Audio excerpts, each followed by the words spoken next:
Hello, c'est HR, votre chroniqueur. Alors aujourd'hui, c'est une vidéo assez particulière.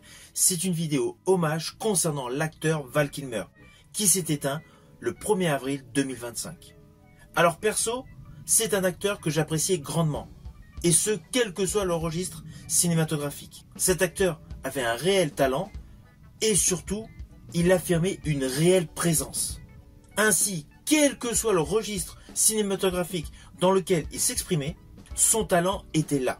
Alors naturellement, j'ai beaucoup de films dans lesquels il a joué dans ma collection perso, que ce soit en DVD ou en Blu-ray.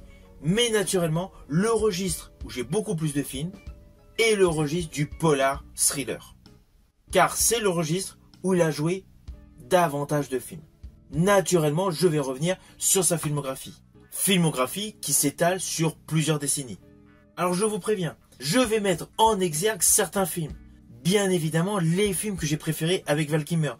Films qui ne sont pas forcément ses plus grands succès. Il y a certains films dans sa filmographie que j'ai particulièrement aimés pour son jeu d'acteur, mais in fine, ils n'ont pas marché. De ce fait, sur l'ensemble des films que je vais vous présenter, il n'y aura pas que des films à succès. D'ailleurs, je vous invite à mettre en commentaire, tout simplement, quels sont vos titres préférés avec Val Kilmer. Let's go!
Alors, concernant l'état civil, Val Kilmer est né le 31 décembre 1959 en Californie, à Los Angeles, et il est mort le 1er avril 2025, également en Californie, à Los Angeles.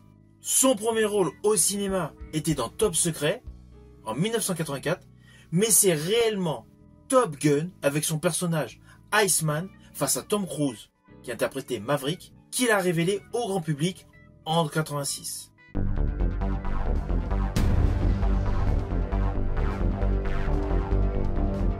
Deux ans plus tard, sous la direction de Ron Howard, avec son rôle de Mad Martigan dans Willow, il a démontré une autre facette de son jeu.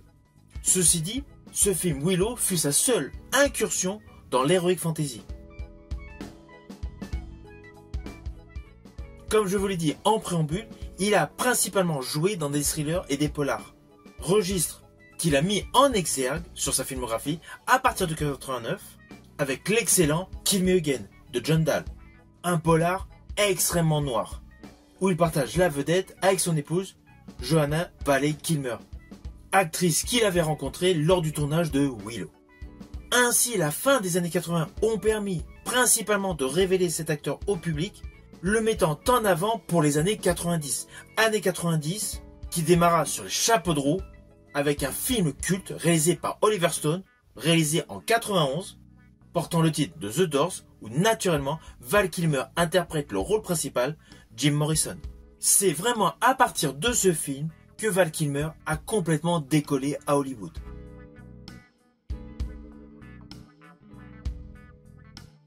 En 92, il joue sous la direction de Michael Apted dans le polar Cœur de tonnerre, un polar où la culture indienne est mise en exergue, film totalement engagé.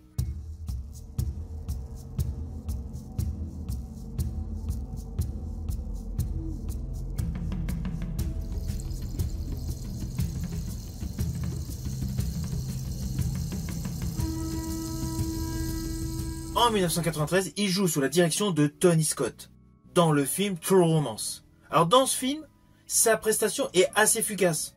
Elle est par-ci, par-là, et en plus, il n'est visible que partiellement. Pourquoi?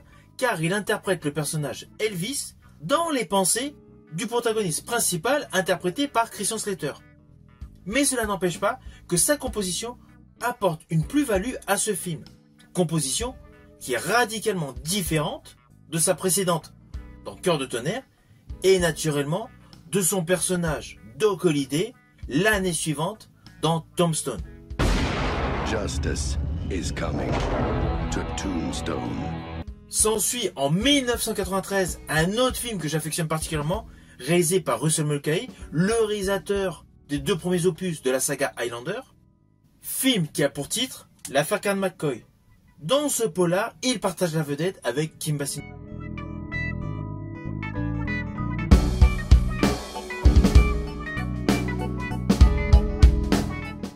Toujours dans les années 90, en 1995, 2 films m'ont totalement hypé avec lui.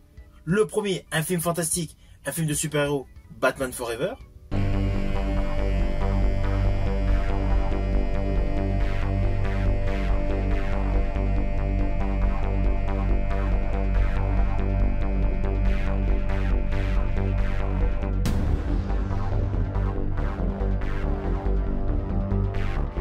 Le second, un polar de Michael Mann, devenu culte, mettant en vedette principale un trio d'acteurs exceptionnels, Al Pacino, Robert De Niro et Val Kilmer.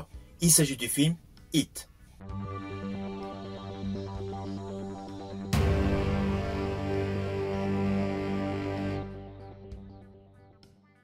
Alors le film que je vais maintenant mettre en avant concernant la filmographie de Val Kilmer est sorti en 1996 et réalisé par John Frankenheimer. C'est un film qui n'a pas forcément rencontré le succès escompté et surtout il a été critiqué par de nombreux spécialistes. Mais moi perso, j'ai apprécié ce film. Ce film a pour titre L'île du Dr Moreau. Il est certes décalé par rapport à l'œuvre originale d'H.G. Wells. Il y avait une touche de modernisme qui avait été rajoutée et des petits détails scénaristiques qui ont implicitement gêné pas mal de public. Mais perso, j'ai apprécié ce film, notamment pour l'interprétation étonnante de Marlon Brando, ainsi que celle de Val Kilmer. Alors d'ailleurs, pour la petite histoire, l'homme panthère dans ce film n'est autre que l'acteur Mark Dacascos. Je vous le dis car dans ce film, il est totalement méconnaissable. Alors en 96, toujours la même année, il y a eu un deuxième film qui est sorti avec Val Kilmer, qui fait partie actuellement de mes préférés avec lui. Ce film n'est autre que L'ombre et la proie, réalisé par Stephen Hopkins, et dans ce film, Val Kilmer partage la vedette avec Michael Douglas. Enfin, partage la vedette, une partie du film.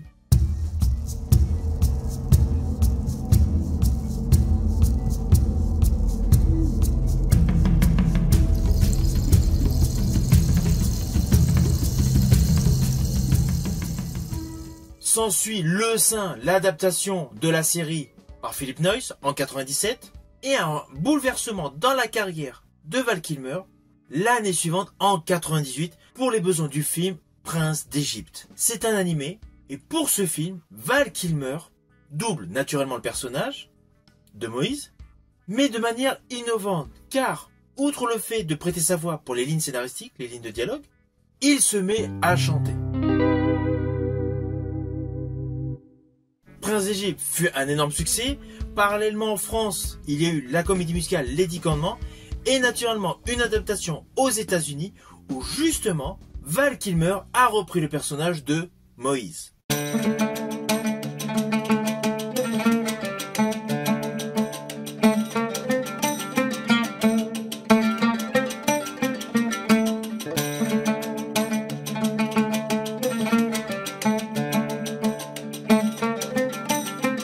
Alors au fil de ce que je vous ai présenté, vous avez pu constater que les années 80, principalement la fin des années 80, avait permis à Val Kilmer tout simplement de percer dans le cinéma, après avoir commencé au théâtre. Les années 2000 ont marqué une véritable apogée sur sa carrière, avec The Doors, Batman, Tombstone, Heat, Le Saint. Et les années 2000 ont commencé à marquer un déclin. Alors au tout début des années 2000, il y a eu Planète Rouge. Planète Rouge, un excellent film SF.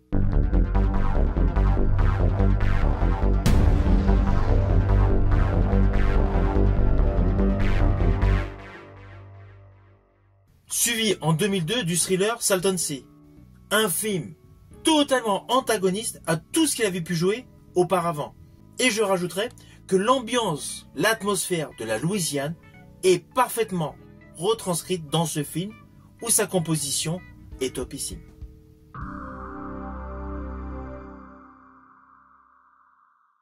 Il continue d'enchaîner plusieurs rôles, plusieurs compositions dans des films qui commencent à avoir un petit peu moins de succès, ici et là. Mais en 2004, un nouveau film avec lui fonctionne, c'est le film Spartan. Un thriller action movie, bien dosé, bien calibré, qui a parfaitement trouvé son public.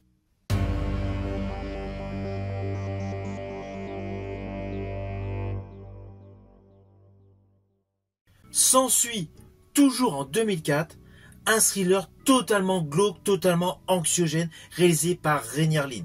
Film qui malheureusement n'a pas du tout rencontré son succès. Il s'agit du film Profession Profiler. Alors perso, j'ai largement apprécié ce film. C'est vraiment dommage que le film n'a pas fonctionné. La distribution est top et en plus, c'était l'occasion de retrouver sur grand écran le duo Val Kilmer-Christian Slater de True Romance.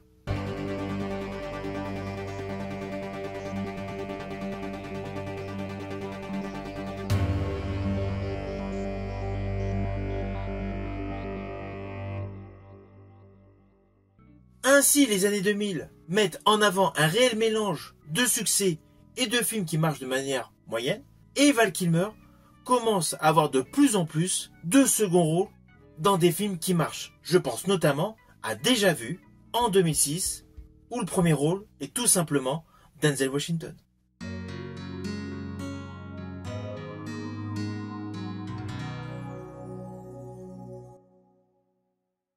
Et c'est là, en 2007, que débute le déclin de la carrière de Val Kilmer. Une grosse majorité de ses films sont destinés à la vidéo. C'est des direct to vidéo. Pourtant, il y a eu de bons films, comme Conspiracy et Félon. Mais il a joué dans pas mal de films qui étaient de facture assez moyenne, avec des budgets limités et naturellement des diffusions limitées. Les aficionados de la filmographie de Val Kilmer ont simplement pu le revoir dans des seconds rôles au cinéma, comme Bad Lieutenant, le remake avec Nicolas Cage. Dans les années 2010, il a tourné dans une vingtaine de films. Perso, je ne retiens que Twix de Francis Ford Coppola, où Val Kilmer interprète un écrivain, film visuellement extrêmement réussi, et la composition de Val Kilmer toujours impeccable. Mais sur la décennie 2010 à 2020, la filmographie de Val Kilmer a totalement chuté. Et pourquoi? Tout simplement à cause de sa maladie. Ainsi, l'acteur Val Kilmer s'est retrouvé totalement affaibli par la maladie et a quitté peu à peu les plateaux de tournage. Il a fait ici et là quelques apparitions, notamment une extrêmement émouvante, sa dernière, dans un long métrage pour le cinéma. C'était pour Top Gun Maverick en 2022. Alors j'espère que cette vidéo vous a ravivé de bons souvenirs cinématographiques et que pour les plus jeunes d'entre vous, cela vous a donné envie tout simplement de découvrir les différents films avec Val Kilmer. Val Kilmer qui était un acteur incontournable, qui avait une présence et une posture qui captait à chaque plan séquence. Ceci dit, Je vous invite à découvrir un documentaire qu'il a tourné en 2021 où il parle tout simplement de son cancer de la gorge. C'est un documentaire émouvant, poignant et malheureusement le dernier documentaire sur cet artiste d'exception. Je vous dis à bientôt pour une prochaine vidéo.